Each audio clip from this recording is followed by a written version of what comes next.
London, May 19, 1536. A grey dawn broke over the Tower of London. In its inner courtyard, a scaffold of pale wood had been assembled during the night. Not the usual raised platform, but a lower structure designed for something out of the ordinary. A foreign executioner and his chosen weapon, a sharp sword rather than the traditional English axe. As the first light crept across the sky, the crowd began to gather. Whispers spread quickly. Today, a queen will be executed, the first in England's history. And Boleyn, the woman who helped sever England from Rome and forever altered its religious landscape, would meet her fate that morning. Inside the tower walls, in a small chamber that had served as her prison for the past 17 days, and awoke to her final day. At 35, she still possessed the poise and beauty that had once captivated the most powerful king in England. The few loyal ladies-in-waiting who remained helped her dress, and had chosen her attire with care, a dark gray mantle lined with fur, and beneath it, a crimson bodice, colors that would hide the blood, both practical and dignified. "I hear the executioner is very good. I have a little neck," she remarked lightly, fingers brushing her throat. Witnesses later recorded the comment, a moment that revealed not only her composure, but a biting irony in the face of death. How did it come to this? And Boleyn, daughter of the ambitious diplomat Thomas Boleyn and noblewoman Elizabeth Howard, had been partly raised at the glittering French court. There, she absorbed the culture, wit, and refinement of the Renaissance, qualities that would later set her apart upon her return to England. Around 1522, and Boleyn was not considered a classic beauty. With her olive skin, dark eyes, and black hair, she did not fit the Renaissance ideal of fair skin and blonde hair. Yet she possessed qualities far more captivating: sharp intelligence, fluency in several languages, a deep appreciation for the arts, and a magnetic presence that drew people to her. When Henry VIII, trapped in a marriage to Catherine of Aragon that had failed to produce a long-awaited male heir, turned his attention to Anne, she refused to follow the path of her sister, Mary Boleyn, who had already been the king's mistress. "I will not be your concubine," Anne reportedly told him. "If you want my heart and body, you must give me a crown." It was a bold gamble, one that would forever change the course of English history. For 7 years, from 1526 to 1533, Henry pursued, and with relentless determination.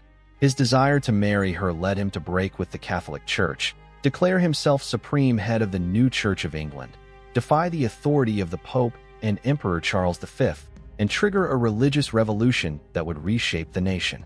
In January 1533, Henry and Anne were secretly married, and was already pregnant. That September, she gave birth to a daughter, much to the king's disappointment. The child, however, would one day become Queen Elizabeth I.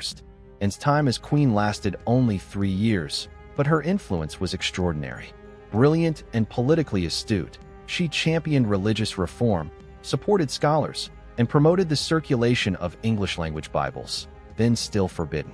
To her supporters, she was a reformer and visionary. To her enemies, and there were many, she was a dangerous heretic and manipulator. Her downfall began with a series of failed pregnancies. After Elizabeth's birth, Anne became pregnant again, but miscarried in 1534. A third pregnancy ended in 1535 with the loss of a male fetus, an especially devastating blow to a king obsessed with securing a male heir. These failures were unforgivable. As Henry's love for and cooled, her enemies gained influence. Chief among them was Thomas Cromwell, the king's chief minister. By April 1536, a conspiracy to bring down the queen was well underway. Cromwell launched an official investigation into Anne's alleged misconduct. On May 2nd, Anne was arrested and taken to the Tower of London. The charges were shocking and clearly fabricated: adultery with 5 men, including her own brother, George Boleyn, conspiracy against the king, and high treason. Her trial, held on May 15th, was little more than a performance, and was denied legal counsel and the chance to confront her accusers. The tribunal was made up almost entirely of political adversaries. Despite the odds, Anne defended herself with grace and eloquence. One witness observed that she answered so wisely and discreetly, it was as if she were not a woman, but an angel. It didn't matter. The verdict had been decided before the trial even began. and was found guilty and sentenced to death by burning, the traditional punishment for women convicted of treason. In a final gesture of mercy, or perhaps out of concern for international reputation, Henry commuted the sentence to beheading and summoned a skilled French executioner, known for his precision with a sword, to ensure a swift and less painful death. On the morning of May 19, 1536, at 8 a.m., and was told her execution had been delayed until noon, a cruel twist, as she had already prepared herself for the end. She spent the additional hours in prayer, taking communion and, according to witnesses, pausing often to whisper, "Lord, have mercy on me." At one point, she swore on the sacred host that she had never betrayed the king, declaring, "For my salvation, I am clear of the things for which I am condemned." At noon, as the drums began to beat and bid farewell to her loyal ladies-in-waiting, she gave each a small gift, a prayer book, a handkerchief, a piece of jewelry, and asked them softly, "Remember me and how I died." The crowd gathered for the execution was smaller than expected, about 1,000 people, but the mood was solemn and almost reverent. Many removed their hats as and emerged, dressed in gray and crimson, walking with the calm dignity that had always set her apart. On the scaffold, she was granted permission to speak. Her final words were deliberate and composed. "Good Christians, I am come here to die, according to the law, and therefore I will speak nothing against it. I am come hither to accuse no man, nor to speak anything of that whereof I am accused. I pray God save the king, and send him long to reign over you. For a gentler nor a more merciful prince was there never. And to me, he was ever a good and gentle sovereign lord," and said of Henry VIII in her final speech. Even facing an unjust death, she made no accusations, nor proclaimed her innocence. It was a brilliant political move. By showing loyalty to the end, she preserved the dignity of the crown and, more importantly, protected the future of her daughter, Elizabeth. After her speech, and removed her mantle and cap, handing them to her ladies, she gave the executioner a small purse of gold, payment for a swift death. Kneeling upright on the scaffold, as no block was used for sword executions, a lady tied a blindfold over her eyes and whispered her final prayer, "Jesus, receive my soul.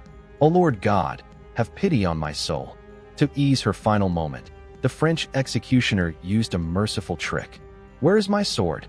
he called out, distracting her just long enough to deliver a clean, single blow. The crowd fell into stunned silence. Raising her head, the executioner declared, "So perish the king's enemies." But there was no cheer, only a murmur. A cannon fired from the tower, signaling Henry at Whitehall that, and was dead. The very next day, he became engaged to Jane Seymour. 10 days later, they were married. Anne's body was hastily placed in an old arrow chest. No coffin had been prepared, and buried in the chapel of St. Peter ad Vincula, unmarked and anonymous. Henry ordered her portraits destroyed, her emblems removed, her name erased from records, a total damnatio memoriae. To this day, no verified contemporary portrait of Anne Boleyn exists. Yet Henry failed to erase her legacy. 23 years later, her daughter Elizabeth became queen and ruled for 45 years in what is now known as the Elizabethan Golden Age. The daughter Henry once saw as a disappointment surpassed him in nearly every way, bringing the stability he had so desperately sought. In 1876, during renovations of the chapel where she was buried, remains believed to be Anne's, those of a small woman with fine bones, were reinterred with greater dignity. Today, a glass memorial marks the site of her execution. Each year, roses are laid there in remembrance. To many, Anne Boleyn is more than a tragic queen. She is a symbol of injustice, resilience, and the high cost of female power. In a final twist of fate, her greatest triumph came through her daughter. Elizabeth I, learning from her mother's fate, never married. She became the Virgin Queen, married to her country, building her reign on the legacy of a mother who walked with dignity to her death on a gray morning in May 1536.